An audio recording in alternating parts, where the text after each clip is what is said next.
It was very hectic, Shravani, today. Inesu was very busy. By the way, how was your day? Very hectic and patients కూడా వింత వింత questions. AMH point 1 ఉంటుంది and they want to try naturally. నిజం చెప్పాలంటే అసలు being doctor AMH value significance ఏదో నాకు కూడా తెలియదు, శ్రావణి, కొంచెం చెప్తావా? ఏఎంహెచ్ అనేది it's a simple gold standard test అనమాట to tell your egg reserves. So మీ egg quantity and egg quality ఎలా ఉందో తెలుసుకోవాలంటే ఏఎంహెచ్ అనే టెస్ట్ చాలా important.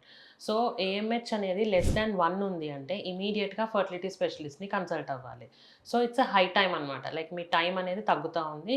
You have to consult a fertility specialist if your AMH value is <1. AMH simple test. First ఎవరైనా పిల్లలు కావాలనుకున్న వాళ్ళు మీకు ఎగ్ రిజర్వ్స్, మీకు బేబీ రిజర్వ్స్ ఉన్నాయా లేదా తెలుసుకునేది సింపుల్ టెస్ట్ ఏదంటే అది ఏఎంహెచ్. సో ఫస్ట్ మీరు ప్లాన్ చేయాల్సింది ఏఎంహెచ్ టెస్ట్ మాత్రమే కదా? అవును. Yeah. So plan for AMH test who ever wants to conceive.